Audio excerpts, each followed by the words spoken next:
저희 성경에 아브라함이 나오는 등장하는 사건 중에 가장 유명한 사건이죠. 모리아산에서 3일 길을 걸어 이제 모리아산에 도착하여 아들 이삭을 제물로 바치는 아브라함.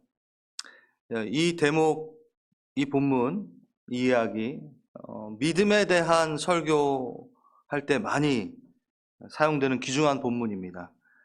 하지만 또 한편으로는 하나님의 성품에 대한 의심을 들게 하는 믿지 않는 자들에게 공격을 받는 본문이기도 하죠. 잘 이해를 못하니까.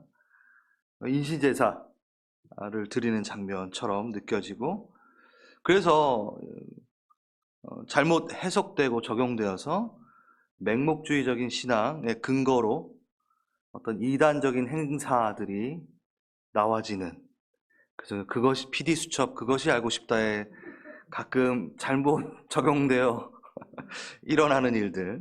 뭐 이렇게 자녀가 아픈데 뭐 기도로 낫겠다고 병원 한 번 안 가고 그러다가 자녀가 죽고 뭐 이상한 정말 말도 안 되는 일들이 이게 근거로 사용돼서 웃으면 안 되죠. 아무튼 참 하나님 의도와는 전혀 상관없는 어처구니 없는 그런 해석으로 이 본문이 사용될 때도 있는 것을 압니다. 그래서 잘 들여다보고 적용해야 되는 부분이고, 또 설명이 좀 필요한 부분이겠죠. 그래서 먼저 좀 선결돼야 할 것을 먼저 말씀을 드리겠습니다. 하나님은요, 레위기, 예레미야서, 신명기, 여러 성경 본문에 이방 신앙의 특징인 인신제사에 대해 정말 참혹하고 가증한 것이다 라고 얘기하신 분입니다. 이 행위에 대해서 강력하게 규탄하고 계시고 책망하신다라는 것. 그래서 아브라함에게 주신 이 가나안 땅을 멸하실 때도 이 가나안 족속이 진짜 이 진멸의 이유가 뭐냐? 몰렉 신에게 자식을 불살라 바치는 이 인신제사에 가증한 것 때문에 가나안 땅에서 멸절돼야 되는, 혼나야 되는 일이 있다라고 하나님이 직접 말씀하십니다. 그럼 이 괴리는 무엇인가? 오늘 이 나눔을 통해서 이 부분들이 여러분에게 좀 깨끗하게 정리되기를 바랍니다. 기대되시죠? 기대 안 되십니까? 안 물어볼래요, 이제. 이렇게 대답이 없으면. 원래 대답 잘 하시면서. 네. 네, 그렇다면 이 사건은 도대체 무엇을 말하는 것인가? 나에게 어떻게 가져와야 되는가? 적용해야 되는가? 여기 중요한 부분이 있습니다. 첫 번째, 아주 중요한 말이 나와 있는데, 17절, 우리 읽었던 대로, 아브라함은 시험을 받을 때에, 테스트, 시험이라는 거죠. 여러분, 시험이라는 것은 이미 듣고 배운 것을 잘 이해했는지 확인하는 게 바로 시험, 테스트입니다. 전혀 배우지 않고 공부하지 않은 것에 문제를 제출하지도 않습니다. 그리고 또 초등학생에게 어떤 박사 정도가 치를 수 있는 시험을 주지도 않습니다. 이게 아주 중요한 포인트라는 거예요. 아브라함에게 주신 시험이라는 거죠. 예. 아브라함에게 해당되는 이 테스트, 그러니까 아브라함에게 요구하신 시험이라는 거예요. 성경 어디를 봐도 다른 사람에게는 이 아들을 제물로 바치라는 유의 시험을 하지 않습니다. 자, 끝까지 이제 오늘 설교는 끝까지 들으셔야 돼요. 그래야지 이해가 되실 겁니다. 그래서 우리는 이걸 보면서 나라면 할 수 있을까를, 나라면 자녀를 제물로 바칠 수 있을까로 적용하시는 것보다 그 외아들만큼의 소중한 것들을 내 삶에서 놓지 않고 있는 그 손을 펼치며 하나님께 드릴 수 있는가, 이렇게 적용을 해야 되는 게 당연한 거죠. 그러니까 여러분, 쓸데없이 자녀 바치겠다고 하지 않으셔도 됩니다. PD수첩에 나옵니다, 그런 거. 예. 그러니까 마냥 자식을 바치는 이상한 모험 속으로 다들 뛰어들어라 라는 이야기가 아니라는 거를 다시 한번 말씀드립니다. 자, 이걸 좀 더 쉽게 이해해드리기 위해서, 여러분, 여리고성을 무너뜨릴 때 어떠한 일이 있었죠? 여리고성을 돌았잖아요. 그렇죠? 돌고 마지막에 7번 쫙 돌고 함성을 쫙 지릅니다. 여러분, 이것은 여호수아 이스라엘에게 믿음을 요구하는 자리입니다. 맞습니다. 믿음을 요구하는 자리인데 그 안에 있는 본질은 여호와 하나님을 너희가 신뢰하느냐, 너희들의 강한 군사력, 너는 뭐 강하지도 않지만 너네 군사력을 믿느냐, 나를 신뢰하느냐에 대한 의도. 그래서 이것들을 사람들이 적용할 때 이 방식과 방법만을 취하고 그 의도와 의미를 취하지 않을 때가 너무 많아요. 그래서 여러분 그거 있잖아요. 뭔가 갖고 싶어, 취하고 싶어. 그걸 내가 갖고 싶을 때, 예를 들어서 예예요. 제가 어떤 자매랑 좀 사귀고 싶어. 그래서 그 자매 앞에서 7번을 돌아요. 막. 그리고 그 자매를 향해 라 이래요. 딱이 한 대 맞겠죠? 자, 이거 똑같다라는 이 예를 들어서 말한 거예요. 이건 방식과 방법입니다. 누구에게? 아브라함에게 깨닫게 하는 뭔가의 의미가 있다라는 거예요. 거기 모든 거에 여리고처럼 다 돌고, 그럼 뭐 땅 밟게 한다고 땅 밟게 한다고 맨날 7번 꼭 돌고, 뭐 이거는 방식과 방법이라는 거죠. 그걸 꼭 해야지만 이루어지는 건 그러면 그거는요, 자판기에다 100원 넣고 하나님 그렇게 해주세요라는 방식과 방법으로 그를 하나님을 컨트롤하라는 거죠. 아주 잘못된 겁니다. 여러분, 그래서 우리는 공식과 방법에 포커싱 하기를 원하지 않습니다. 하나님, 예수님도 그렇고요. 그래서 예수님이 치유하실 때마다 똑같은 방식으로 절대 치유하지 않으세요. 정말 이상한 방법도 쓰십니다. 막 눈먼 자에게 침에다 막 흙 개가지고 막 붙이고 막. 근데 눈먼 자 고칠 때마다 하나님 그렇게 하셨나요? 예수님 그렇게 하셨나요? 침이 마를 정도로 막 계속 안 하셨어요. 예수님 배척하시는 게 뭐냐면 방식과 방법입니다. 그걸로 어떠한 것을 끌어내어 결론과 결과를 얻어내려고 하는 거. 그래서 여러분, 아브라함에게 이삭을 제물로 바치라는 이 시험은 시험에 쓰인 방법이 중요한 게 아니라, 다시 말하지만 출제자의 의도가 중요한 거고, 이것을 통해서 뭘 가르치시고 뭐를 점검하고 싶으셨는가에 대한 이야기라는 거죠. 그래서 이 이야기는 3가지를 말하고 있습니다. 그 3가지를 오늘 말씀드리려고 합니다. 첫 번째, 하나님의 전능하심을 너가 알고 있느냐를 확인하고 싶으신 거예요. 한마디로 능치 못함 없으신 하나님에 대해서 너가 이해하고 있느냐, 부활의 하나님을 이해하느냐에 대한 부분이고요. 두 번째, 고대 근동의 다른 신들과는 분명히 다른 유일한 신이라는 걸 너가 알고 있느냐, 그런 허접한 헛다한 그런 몰렉신과 같은 그런 신이 아니라는 건 너가 알고 있느냐에 대한 부분이에요. 그리고 또 하나, 자기 자신을 주시는 왕, 신, 너가 알고 있느냐에 대한 얘기, 이 3가지 얘기를 이 아브라함 사건에서, 이삭과의 사건에서 갖고 있는 이야기죠. 하나하나씩 제가 좀 말씀을 드리겠습니다. 자, 첫 번째 뭐라고 그랬죠? 하나님의 전능하심을 믿는 믿음. 죽은 자를 살리는 능치 못함이 없으신 그 하나님에 대한 믿음.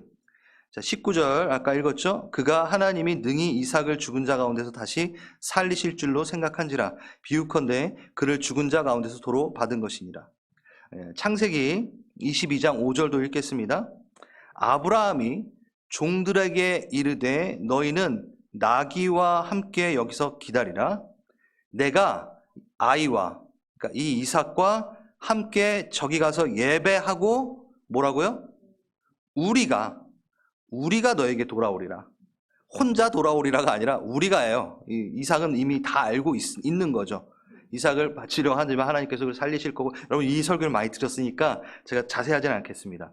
무슨 신앙? 죽음을 통해서 생명을 꽃피우실, 새로운 계획을 세우실 하나님의 그 역사, 능치 못함이 없는, 생명을 주관하는 하나님에 대한 믿음이 있다라는 거예요. 이거에 대한 시험인 거예요. 이걸 잘 알고 있느냐에 대한 점검인 거예요.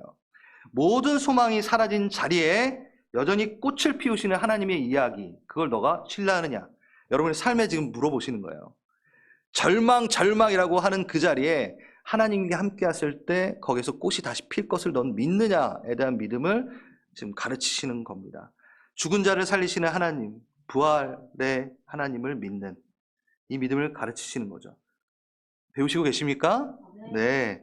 여러분, 부활 신앙이 어떻게 아브라함에게 자리 잡았는가? 좀 한번 들여다봤으면 좋겠어요. 성경의 여러 구절에서 짐작할 수 있습니다. 첫 번째, 예, 우리가 12절 앞에 저번 주에 읽었던 거에 나옵니다. 죽은 사람이나 다름없는 한 사람에게 생명이 없는 것에서 생명이 나오는 경험. 이게 뭐죠?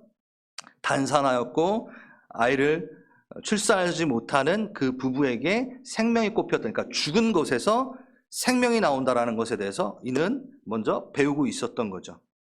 예. 그리고 또 하나, 예수님과 바리새인의 대화에서 그 대목을 볼 수 있는데 요한복음에 나와 있습니다. 너희 조상 아브라함은 나의 때 볼 것을 즐거워하다가 보고 기뻐하였느니라. 네. 바리새인한테 이 얘기를 했어요. 그러니까 바리새인들이 야, 너가 지금 50도 못 되었는데 그때 이제 30대셨는데 50처럼 보이셨나 봐요. 고생을 너무 많이 하셨나요, 예수님이. 그러니까 네가 50도 안 됐는데 어떻게 4,500년 전 인물인 아브라함을 어떻게 봤느냐라고 바리새인들이 예수님한테 말하고 있는 거예요. 그러니까 예수님이 나 아브라함이 나기 전부터 내가 있었거든 하고 얘기하시는 거예요. 그러면서 아브라함이랑 알고 조우했고 아브라함과 이야기하셨다라는 것을 말씀하고 계세요. 뭐요? 아브라함이 내 때 볼 것을 즐거워했고 그걸 깨닫고 되게 기뻐했다라고 얘기하시는 거거든요. 성경에 나와 있는 부분 안에서 우리가 아브라함이 예수님을 만났던 조우했던 부분, 성경에 나오지 않은 부분에서 분명히 또 조우하셨겠지만 정확하게 나온 부분은 여러분 저희가 이것도 배웠죠? 창세기에 아브라함은 멜기세덱을 만났습니다. 그 멜기세덱은 누구죠? 살렘 왕, 평화의 왕. 그래서 아브라함이 11조를 드리는 장면에 그 멜기세덱, 그 살렘, 그 평화의 왕이 뭘 줬죠? 떡과 포도주를 줍니다. 이게 우연의 일치입니까? 아니죠. 예수 그리스도가 현현하신 것이라고 우리가 이해하고 우리는 적용하였던 것이 기억이 납니다. 아무튼 그리고 이제 뒤에 나오는 장면이지만 모리아 산에서 더 구체적으로 예수 그리스도를 인식하기 시작하고 가르치십니다. 눈을 들어보니 숫양 한 마리가 덤불의 뿔에 걸려 있었고 그 양을 잡아 자기 아들 대신 번제물로 드렸느니라. 이게 누구를 예표하고 있죠? 네, 맞습니다. 이 모든 부분에 아브라함은 하나님을 통해서 예수님에 대해 들었고 또 무엇보다도 예수님을 조우하고 만났고 그때 올 것을 기뻐하였다는 거죠. 그러니까 그 부활신앙이라는 거에 대한 배움, 깨달음이 어느 누구보다 그 시대를 사는 어느 누구보다 명확하게 가르침을 받았다는 거예요. 그래서 그거에 대한 점검, 가르침이 이 사건 가운데 있다라는 거죠. 네, 두 번째입니다. 두 번째, 이 시험을 통해 하나님이 확인하고 싶고 가르치고 싶은 것. 이게 좀 여러분들에게 좀 신선하다고 하기 뭐하지만 감이 더 잘 이렇게 오실 것 같아요.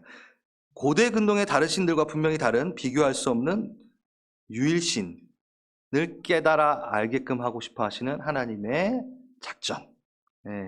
이게 뭘까요? 여러분, 이삭을 바치려는 그 순간, 그 인신제사죠. 한마디로 말해서 그 순간 아브라함을 막으셨습니다. 이게 결론이 막으셨고 결론적으로는 뭐였죠?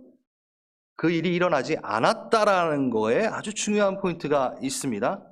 한마디로 해서 그 제사를 원치 않으셨습니다.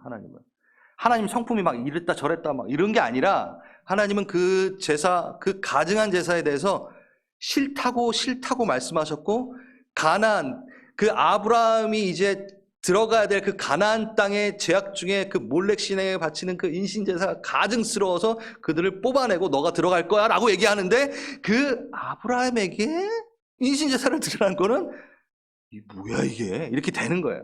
한마디로 해서 하나님은 원하지 않으셨습니다. 자, 출제자의 의도라는 거죠. 이걸 왜 하시는가 한번 보겠습니다.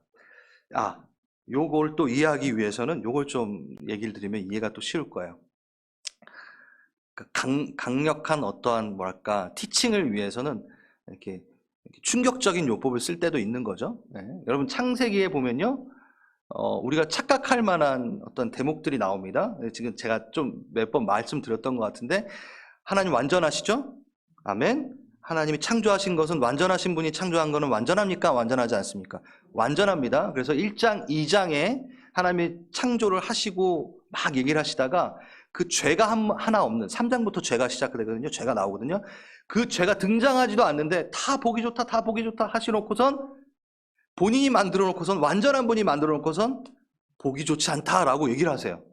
자, 이걸로 다른 어떠한 신학자들은 그 자유주의 신학자들은 오류가 있는 하나님 막 말도 안 되는 소리 하는데 이게 바로 충격요법, 유대인식의 가르침의 요법이에요. 요법, 방법이에요. 자, 다 좋다라고 하놓고선 모든 게 완전한 자가 만들어놨는데 다 좋는데 하나가 안 좋네라고 말하는 거는 집중해서 봐봐. 난 이게 정말 싫어. 난 이걸 원하지 않아라를 가르쳐 주기 원한 거예요. 뭐가 보기 싫다 그랬죠? 뭐가 마음에 들지 않다 그랬죠? 독처함이 내가 보기 좋지 않다라고 말씀하시잖아요. 그러면서 3장에 아담과 하와를 바로 창조하시는 2장에서도 창조하셨지만 3장에서 그 얘기가 쭉 나옵니다. 독초함에 대한 하나님이 원하지 않음에 대해서. 그러니까 이건 가르침에 대한 부분이라는 거예요. 이해되시고 있나요? 예. 자, 여러분 구약 성경 자체를 고대 근동 종교의 아류로 보거나 그 고대 근동 종교의 파생 종교라고 말하면서 하나님은 고대 근동의 신 그리고 헬라 시대의 그 신들을 짜집기해서 만들어낸 신이다라고 하는 신학사조가 있어요. 위험한 아주 잘못된 신학사조죠. 그 시대적인 이 착오, 이 하나님의 성품에 대한 착오가 이 시대에도 유혹으로 다가옵니다.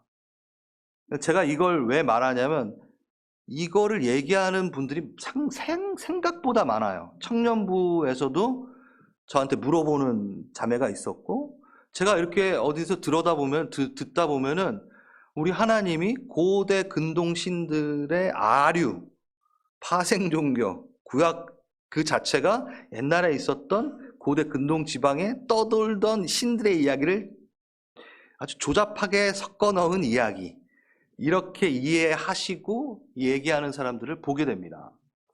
신학자들 중에도 그렇게 이상한 소리를 하시는 분들도 있고, 그런 말이 있어. 눈을 크게 뜨시는 분들도 있는데, 여러분, 심지어 하나님을 믿고 있는 분들도 이 부분에 넘어져서 사단에게 이렇게 넘어지는, 그래서 하나님의 성품에 대해서, 하나님의 그 존재에 대해서 의심을 가게 하는 그런 일들이 있어요. 여러분, 유튜브만 보지 마시고, 왜냐면 그러게 다 유튜브에 떠도는 거거든요. 여러분의 신앙을 여러분 신앙이라는 게 뭔가요? 일생일대의 가장 중요한 작업 아닌가요? 그게 의심스러우면 유튜브 보지 마시고 책을 한 번만 사보십시오. 제발. 이렇게 전달하고 싶습니다. 그런 분들에게. 제가 책 추천해 드릴게요. 유튜브는요, 정보, 진리를 말하는 장소가 아닙니다. 여러분, 공영방송마저도 진리를 전하지 않아요. 조정민 목사님이 그렇게 얘기했어요. MBC 출신 목사님 되신 분 있잖아요. 자기가 오랫동안 거기에 몸담아 있었지만 미디어는 진실을 말하는 것이 아니다. 정보를 말하는 것이다. 자기 마음대로 짜집어서 전하고 싶은 걸 말하는 것이 진리가 아니라는 거예요. 근데 우리는 그 공영방송도 진리로 안 보면서 유튜브에 있는 정말 허다한 잡스러운 얘기를 자기의 신앙을 바꿔버리는 데 쓰면서 믿고 있다라는 거죠. 죄송하지만 착각인 거예요. 정말 잘못된 것 같아요. 책을 사보세요. 책이라도 한번 신학자들이 써놓은, 제가 지금 목회자실에 갖다 놨습니다. 그 책 한 권. 그래서 또 다른 책도 있는데, 자, 제가 뭐 지금 책 선전하려는 건 아니고 그냥 답이 아니라 아주 간단히 오늘은 이 주제를 다 할 수는 없기 때문에 우리는요, 그렇게 말하는 자들에게 이렇게 한번 물어봐야 될 것 같아요. 자, 그러면 너희들이 주장하는 그런 게 맞다면 고대 근동 신들의 그 신화 중에 그 신들이 지금도 숭배받고 지금도 종교로 남아있는 신이 있냐? 물어봐야 되는. 그러니까 그렇게 물어봐야 된다는 거죠. 왜 그 고대 근동 신들은 다 자치를 갖췄을까? 짜가니까, 가짜니까, 진리는 영원합니다. 남지 않았잖아요. 고대 근동 신들 그들이 말하는 뭐 그것 중에 지금 진짜 종교가 있나요? 그거를 뭐 믿는 뭐 그런 게 있나요? 몰렉신을 지금 믿는 사람들이 있나요? 교회가 그 몰렉신 교회가 있나요? 그러니까 그렇게 위대한 신들의 아류작인 왜 하나님만 남았나요? 그러니까 성립이 안 되는 겁니다. 예. 진리는요. 그리고 진리는요.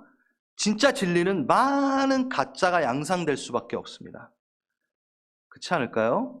여러분 제일 요즘에 잘 나가는 백이 어딘가요? 뭐 샤넬이에요? 아, 너무 낮은 거 아니에요? 아니에요? 에르메스 아닌가? 에르메스 오케이. 예. 여러분 에르메스의 짜가가 많을까요? 아니면 남대문 시장에서 무슨 뷰티크라는 상품을 갖고 계시는 어떠한 그 조그만 뭐 이렇게 상점의 그 가방에 짜가가 많을까요? 네, 이해하시죠? 진짜일수록 짜가가 많아요. 진짜일수록 그것을 혼란시키기 위해서 가짜들이 많다라는 거예요. 그것도 명확하지 않나요? 지금까지 남아있는 하나님 어디 성경책이 있어요? 그런 아류 애들 중에? 그쵸? 4,000년 전에 쓰여진 그 책이 지금 아직도 우리가 읽고 지금 이거 갖고 목숨을 걸고 있는 사람들이 있는 이 진짜를 무너뜨리기 위해 아류들이 얼마나 많습니까? 그쵸? 근데 지금 우리는 아류를 진짜로 생각하고 하나님을 거기에 짜집게 한 신이라고 말하고 있습니다. 그래요. 하나님은 고대 근동 신들 중에 하나가 아닙니다. 다 그거나 사단이 만들어 놓은 짜가고 진짜 신은 하나님이시죠. 그거를 가르쳐 주고 싶으셨어요. 다시 돌아갑니다. 그걸 가르치고 싶었어요. 아브라함아, 너가 갈대아 우르에서 나올 때 너가 오랫동안 60년 동안 알았던 그 문화의 그 신을 위해 드렸던 인신제사, 그것이 각 지금 온 곳에 퍼져가지고 신에게 최고의 정성을 드리는 것은 자기 자식을 죽여 바치는 거, 이게 너무나 팽배해 있는 그 문화 가운데 아브라함도 그것이 너무 익숙해져 있는, 기억하시죠? 아브라함이 어디서 나왔는지? 시골 촌동네에서 나온 게 아니라 예, 너무나 그 거짓된 이방신 문화에 가장 잘 짜여져 있는, 왜냐면 그 이방신 문화에 제일 최고의 신학교가 있는 그런 곳에서 뭐 한 사람? 우상 장사한 사람, 제단 세웠던 사람. 그러니까 아브라함에 갖고 있는 그 문화에 젖어져 있는 거는 이게 신이라는 걸 너무 많이 당연한 제사라는 것이 인식되어져 있는 사람이라는 거예요. 이 관점을 여러분 보셔야 돼요. 그 사람을 데리고 왔어요. 근데 하나님께서 아들을 바치라고 해놓고선 스탑! 나 그런 신 아니야를 보여주시는 거예요. 네. 그게 어디 나와 있나? 여기 나와 있습니다. 이 과정 가운데 그 출제자의 의도가 분명히 드러나 있는 거. 이삭은 아브라함에게, 이삭 그 아들은 아브라함에게 이제 올라갈 때 나무와 불은 있는데 재물은 어디 있습니까? 아빠한테 말했어요. 그러니까 창세기 22장 8절에 내 아들아, 번제할 어린 양은 하나님이 자기를 위하여 친히 준비하시리라. 아브라함은 다 알고 있었어요. 놀랍고 흥미로운 예언입니다. 자, 지금 이삭을 바치라고 분명히 가고 있는데 하나님이 자기를 위해 친히 준비하신대요. 지금 자기가 준비했는데 아브라함이 지금 아들 데리고 지금 준비한 거 아니야, 재물을 실제적으로는. 근데 아브라함이 같이 올라가면서도 하나님이 친히 준비하실 거다, 하나님이 준비하실 거다 이렇게 얘기를 해요. 거기 보면 자기를 위하여라고 번역이 되었어요. 이 번역도 놀라운데 여러분 원어로 좀 더 들어가고 또 다른 영어 번역이 있습니다. 히브리서 레라는 단어는 어디 안에서, 누구에게서 이렇게 번역이 돼요. 레라는 단어가. 그리고 라라는 단어는 숙고하고 보고 이렇게 주시하고 하나님이 보시기 좋았더라 하는 그때 쓰는 게 바로 이 라예요. 어렵지 않아요. 제가 막 이렇게 히브리어 한다고. 자, 이거를 토대로 번역을 한다면 영어 버전 중에 아브라함 said God will provide for himself라고 번역을 할 수도 있고 그 for를 빼버릴 수도 있어요.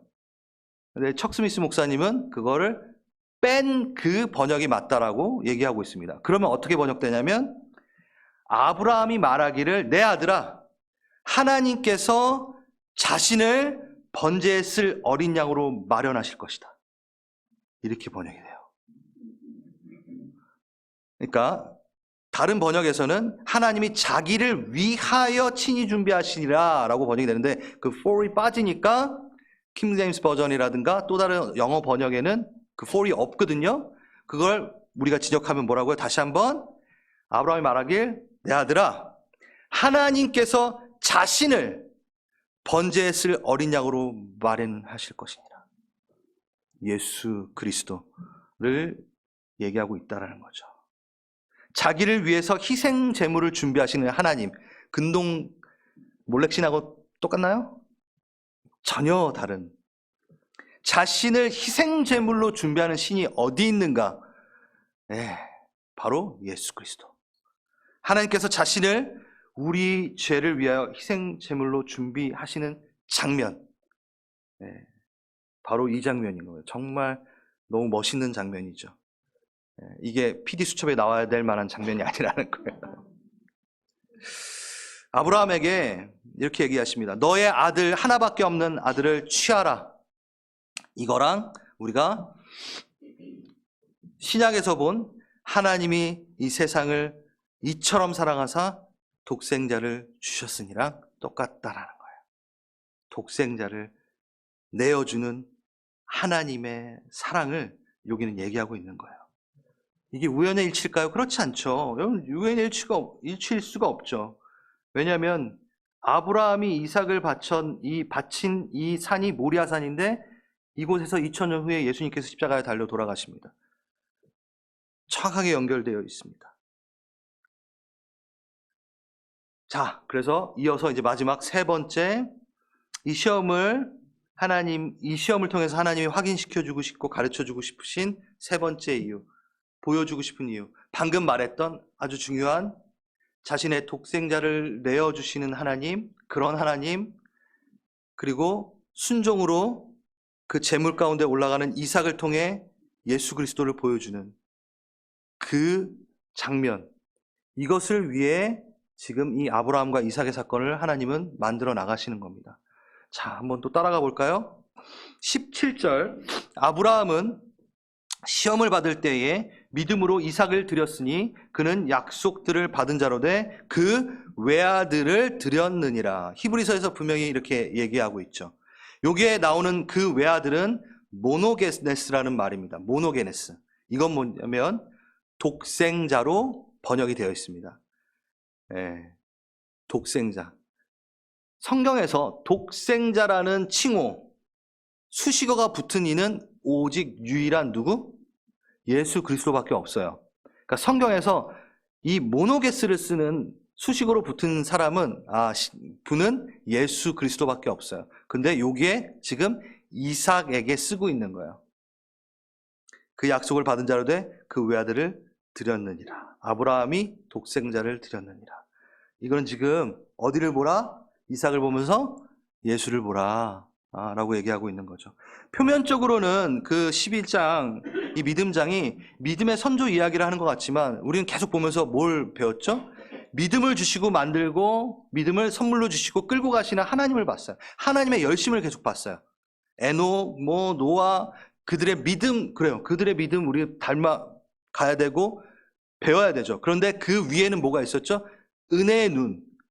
하나님의 은혜와 믿음을 주시는 그분이 있기 때문에 그들이 따라가는 거죠. 믿음이 그들이 출중해서 따라갔던 게 아니었어요. 그들은 너무나 연약한 믿음이었는데 계속 훈련받으며 자라났고 그 믿음이 되도록 하나님께서 이끌고 보이시고 끌고 가십니다. 이게 바로 11장의 얘기인데 바로 그게 예수라는 거죠. 그 절정, 하나님의 열심의 절정, 내가 너희를 살리고 싶어 라는 하나님의 열심의 마지막 끝 절정은 누구시죠? 예수를 보내심이에요. 예수라는 거죠. 예수의 십자가가 하나님의 열심의 최고의 표현이었던 거예요.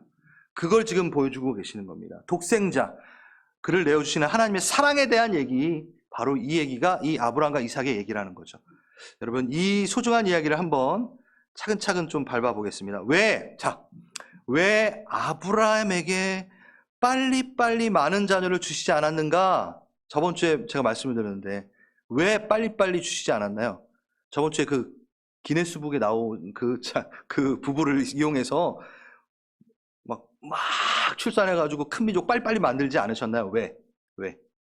그거는 우리의 임무가 오히려 아니라는 것을 가르쳐주고 싶고, 결과를 내시는 하나님의 것이고, 너희는 뭐하라? 정도에 서 있어라. 하나님의 은혜 가운데 그 영적 순결을 지켜내라. 에 대한 부분인 거죠. 자, 그 부분과 함께 또 다른 부분이 있습니다. 여러분, 신속하게 무언가 하나님이 명하신 거가 너무 잘 돼요?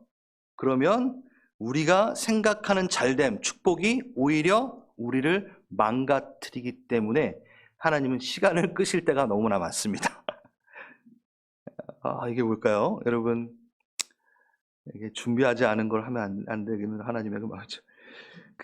항상 좀 나쁜 역할의 장로님들이 많이 나오는데 어쩔 수 없습니다. 뭐 이렇게. 왜냐면 제일 믿음이 좋으신 분이라고 생각을 하고 있기 때문에. 그런데 실제로 있었던 일이고, 어떤 장로님이 암에 걸렸어요. 그래가지고 막 아프셨어요. 예. 근데 좀 하나님 건강하게만 해주세요. 그래서 건강하게 났어요. 그리고 너무 건강해져가지고 바람을 피셨대요. 자, 근데 이게 진짜 실제 있었던 일이에요. 예. 하나님께 축복을 받아 건강해졌는데 오히려 그 축복이 뭐요? 죄악을 낳는 걸로 갈 때가 너무 많다는 거예요. 우리가 말하는 참 축복이야, 좋아 라고 하는 것들을 주셨을 때 오히려 그걸로 인해 무너지는 일들도 너무 많기 때문에 하나님은 정확한 타이밍에 훈련시킨 다음에 주세요.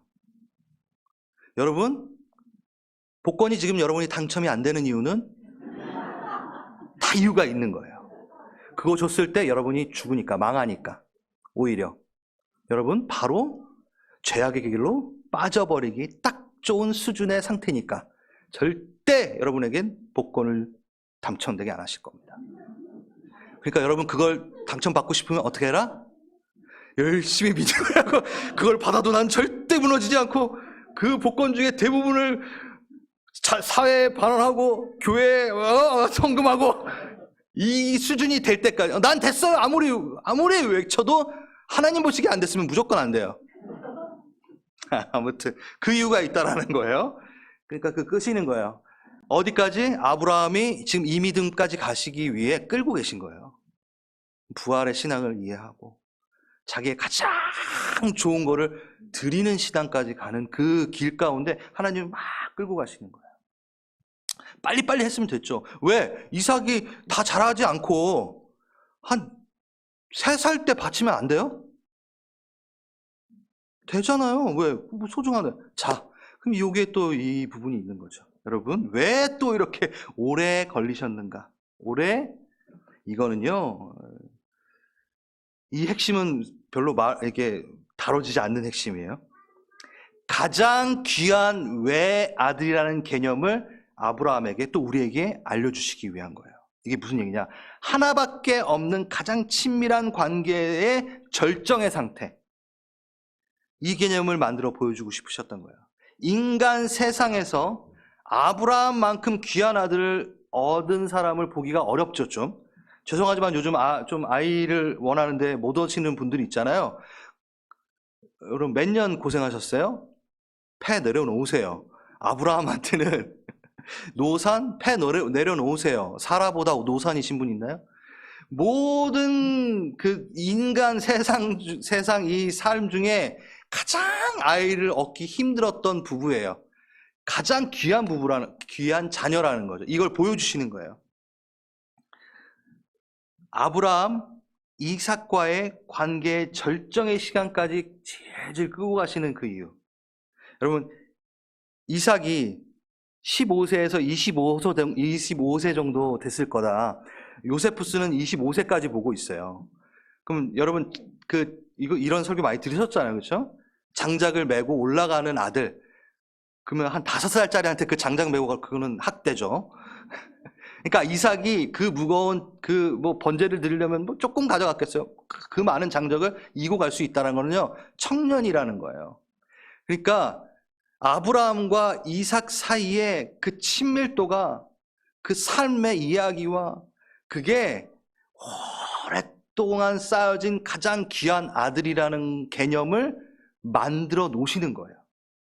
그렇다고 뭐 2살, 3살짜리의 자식은 그닥 뭐 귀중하자, 그건 아니에요. 근데 그 한두 살짜리와의 어떤 그 릴레이션, 그 관계 안에서 쌓아지는 스토리, 이거보다 정말 한 15년, 20년 동안 정말 가장 귀한 아들로 계속 애지중지 키우면서 이 기간과 비교할 수는 없잖아요. 그러니까 하나님이 끌고 가시는 거예요. 그 장면까지 끌고 가시는 거예요. 기다리시는 거예요. 정말 죽이려고? 아니, 제대로 된 걸 가르쳐 주고 싶어서. 답이 벌써 나왔죠.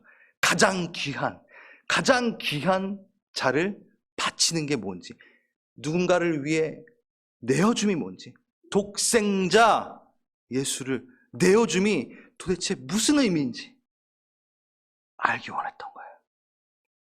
하나밖에 없는 가장 친밀한 관계의 절정. 바로 이것이 최고의 사건, 최고의 진리를 나누기로 작정하신 하나님의 모든 시나리오라는 거죠. 어떻게 그 시나리오는 발전되고 있습니까? 모리아산까지 며칠 걸렸다고요? 3일길. 예. 하나님이 직접 준비하신 번제에 쓰일 양, 모리아산 그 장소, 십자가 장소, 그리고 그 장면 보면요, 사랑과 제사라는 단어가 처음으로 성경에 등장하는 장면입니다. 그것뿐입니까?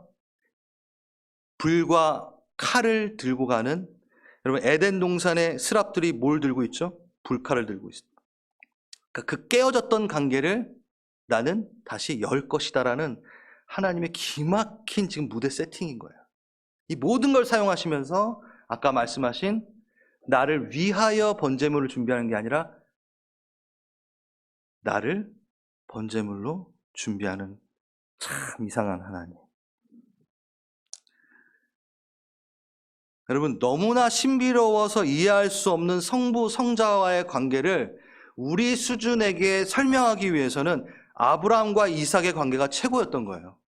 이 무슨 얘기인지 아세요? 정말 하나님이 예수님을 응애하고 난 게 아니잖아요. 그분들은 동일한 삼위일체 하나님이라는 거예요. 이것도 예전에 한번 했는데 히브리서 첫 번째 앞에 부분에 뭔가 가르쳐주고 싶어. 근데 그들이 이해할 만한 수준의 뭔가를 얘기하기 위해서는 가장 친밀하고 가장 긴밀한 사랑이 많은 관계가 뭘까 했을 때 이 문화 당시에는 아버지와 아들의 관계가 이 세상에서는 표현할 수 있는 가장 최고의 사랑의 관계이기 때문에 이렇게 표현하신 거지, 정말 하나님이 아버지고 아들이 이건 아닌 거예요. 그러니까 우리가 머리를 좀 써야 돼요. 그 사랑의 의미와 그 사랑의 깊이를 깨달아야 되는 거예요. 그걸 사용하신 거죠. 이 장면을 사용하시는 거예요. 제가 이거를 준비를 하면서 많은 고민을 했습니다. 왜일까요? 우리는 하나님의 사랑에 대해서 이미 익숙했기 때문에 그냥 이렇게 들을 때 그냥 목사님 했던 소리 또 하시는구나 하고 지나갈 수 있어요. 그래서 저는 이 방법을 잘 쓰진 않지만 이해를 드리기 위해선 제가 사건 하나를 좀 가져왔습니다. 최근 이태원 참사 때 자녀를 잃은 부모님의 이야기들이 들리기 시작합니다. 지금은 그게 데이터화 되지는 않았기 때문에 제가 경험했던, 제 청년 시절에 경험했던 1994년도에 성수대교가 무너진 사건 아시죠?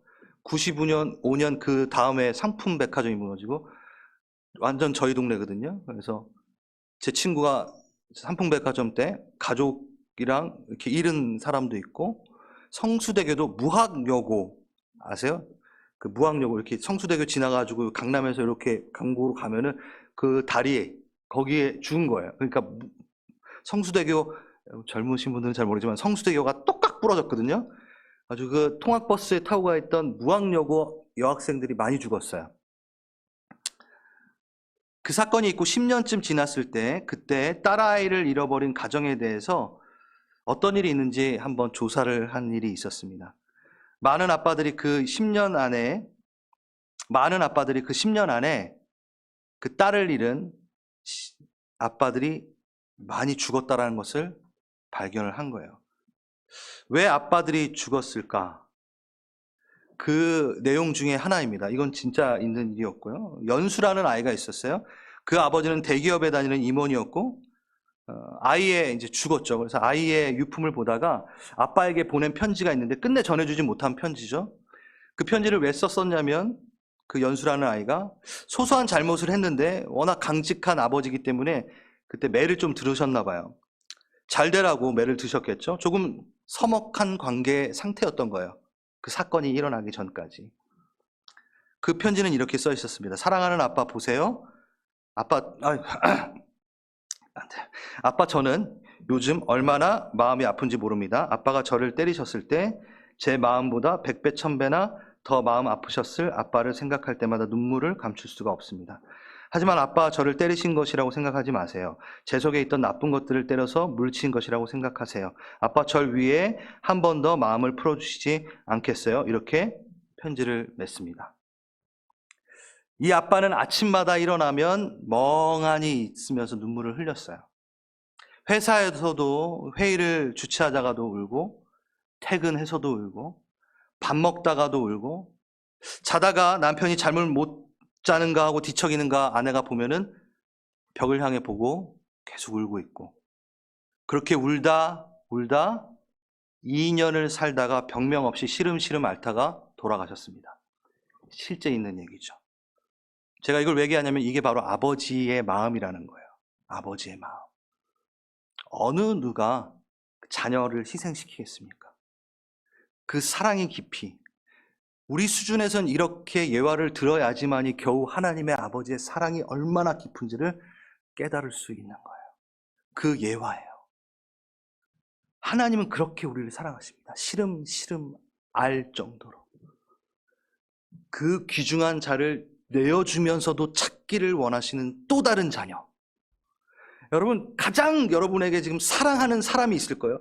그 사이에 누군가가 또 들어온다라는 거는 엄청난 사랑이라는 거예요. 거기 우리를 집어넣으신 거예요. 예수님과 하나님이라는 그 친밀한 관계 안에 예수님을 떼어놓고 우리를 집어넣으신 거예요. 이게 바로 하나님 아버지의 마음입니다. 아브라함과 이삭의 친밀한 관계, 아이를 직접 죽여야 하는 아버지의 심정은 어찌했을까요? 더하면 더했겠죠. 하나님의 심정은 어땠을까요? 그 독생자 예수를 우리에게 주시는 그 하나님의 심정은 어땠을까요? 여러분, 전 이렇게 생각해요. 하나님께서 모리아산에서 아브라함이 이삭을 바칠 때 그 순종에 대해서 기뻐하셨어요. 기뻐하셨어요. 물론 기뻐하셨어요. 근데 전 그 시간 하나님이 통쾌하게 웃으시면서 하하하 네가 시험에 통과했구나 하하 이렇게 웃지 않으셨을 거라고 생각합니다. 왜? 그는 쓰라린 가슴, 그 가슴으로 자신의 독생자 예수를 우리에게 내어줄 십자가의 죽음을 생각하고 계셨을 것이고, 저주, 심판을 이겨내야 되는 예수 그리스도를 생각하고 계셨기 때문에 그 사건이 일어날 때 마냥 그 믿음에 대해 호탕하게 웃고 있는 것이 아니라 찢어진 가슴을 잡고 있으셨을 하나님이 분명하다라는 겁니다. 인간들은 끊임없이 자기를 떠나 하나님에게서 벗어나려고 하는데 하나님은 계속 끌고 옵니다. 다소 충격적이고 진중한 가정을 통해서라도, 아브라함과 이삭의 관계를 통해서라도 우리에게 말하고 싶었어요. 하나님이 얼마나 우리를 사랑하는지를 좀 가르쳐주고 싶으신 거예요. 우리를 위해 무엇을 하셨는지 알려주고 싶으셨던 거예요. 혹시 이런 사람이 있을까봐, 나는 하나님이 사랑이시니까 그냥 저절로 사랑한 거지 뭐, 이런 사람이 있을까봐. 하나님 사랑이니까 당연히 나 사랑해 주는 거 아니야 라는 이런 사람이 있을까봐. 하나님 아들 많으니까 대충 골라서 한 명 줬겠지 뭐, 이런 사람이 있을까봐. 그게 아니라 정말 가장 친밀한 그 아들을 주는 하나님 가르쳐주고 싶으셨던 거예요. 하나님의 열심을.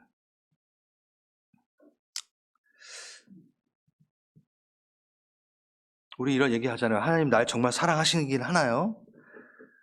왜 이렇게 나를 힘들게 이런 상황 가운데 두시는 건가요? 여러분, 근데 이 답답한 상황 가운데서도 틀림없이 하나님은 나를 사랑하신다는 것을 알 수 있습니다. 왜 알 수 있나요? 환경 때문이 아닙니다. 아들을 주셨기 때문입니다. 우린 이 핵심을 놓치면 안 됩니다.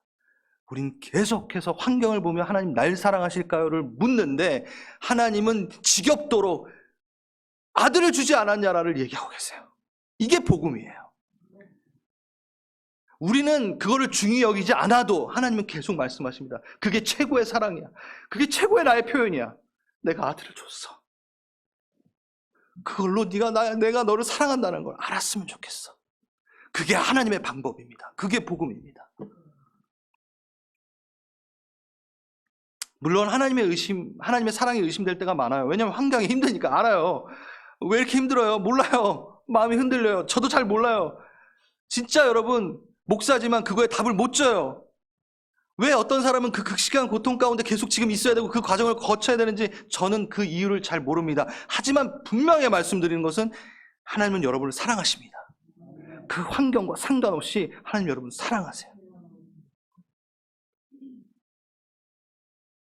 사실 우리는 이제 이 하나님의 사랑에 별 감동을 안 해요. 그런데도 하나님 계속해서 바꾸지 않고 이것만 말씀하십니다. 참 고집 세세요. 이것만 말씀하세요. 이 부분에 감동이 덜할지라도, 내가 새롭게 이것을 인식하지 못할지라도 그분은 이것만 말씀하십니다. 여러분, 그걸 받아들이시겠습니까? 아들을 주신 하나님의 사랑을 받아주시겠습니까? 여러분, 믿음장, 이 11장을 하면서 우리 믿음 힘세게 다시 한번 굳건하게 훈련받아서 하나님께 그 믿음에 인정받으면서 나아갑시다 라는 적용을 충분히 할 수 있어요. 우리 그렇게 한 적도 있어요. 근데 오늘은요, 오늘만큼은 저는 이 적용이면 될 것 같아요. 하나님 사랑해 주셔서 감사합니다. 하나님 날 사랑해 주셔서 감사합니다. 저 그거 받아들입니다. 하나님의 사랑이 날 살립니다. 그거 하나님 제일 기뻐하실걸요? 지금 막 믿음 뿜빵뿜빵 해가지고 막 아들 주고 막 이거 지금 잠깐 스탑. 괜찮아. 내가 이렇게 널 사랑한다는 것에 너가 반응 좀 해줬으면 좋겠어. 이 사랑에 대해서 네가 아버지 알았어요. 하나님 날 사랑한다는 걸. 그 환경 때문에 내가 그 고백하지 않고 아들을 주셨다라는 것에 내가 아멘하며 날 사랑하시는구나라고 깨닫겠습니다. 그 고백 하나. 하나님 그 고백 하나에 더 크게 웃으실 겁니다. 그 고백하실 분 잠깐 자리에서 일어나시겠습니다. 우리 찬양, 우리 잘 아는 찬양, 그 사랑, 아버지 사랑 내가 노래해, 이 찬양 부릅니다. 이 찬양의 전반부는 하나님 아버지의 사랑에 대해서 얘기하고 있고, 그 후반부는 자신을 내어주신 십자가에 달리신 예수 그리스도의 사랑을 얘기하고 있습니다. 어느 하나도 놓치면 안 되겠습니다. 네, 하나님의 사랑을 감사합시다. 나 믿는다고, 나 사랑해 주시는 거 믿는다고, 아버지 사랑 저 믿어요 라는 고백하세요. 예수님의 사랑, 그 십자가의 사랑, 아버지 저 믿어요 라고 단순하게 고백했으면 좋겠어요. 여러분, 제가 이걸 준비하면서 이런 생각이 들었습니다. 우리는 십자가, 그의 십자가, 그의 부활, 그걸 되게 많이 말해요. 그래서 십자가 부활이 중요하지 않다라는 게 아니라, 근데 우리는 항상 주어를 빼먹어요. 하나님의 사랑이 십자가를 만들었습니다. 근데 우린 십자가만 묵상하면 안 돼요. 그게 어디서로 출발했는지 알아야 됩니다. 하나님의 사랑에서부터 시작된 십자가입니다. 그래서 우리는 주어를 오늘 놓치지 않겠습니다. 주어를 놓치고 싶지 않습니다. 어떤 사건을 기억하기보다 그 마음을, 그 존재를, 하나님이라는 존재를, 나를 사랑하시는 그 존재를 향해 찬양 드리겠습니다. 우리 찬양합시다.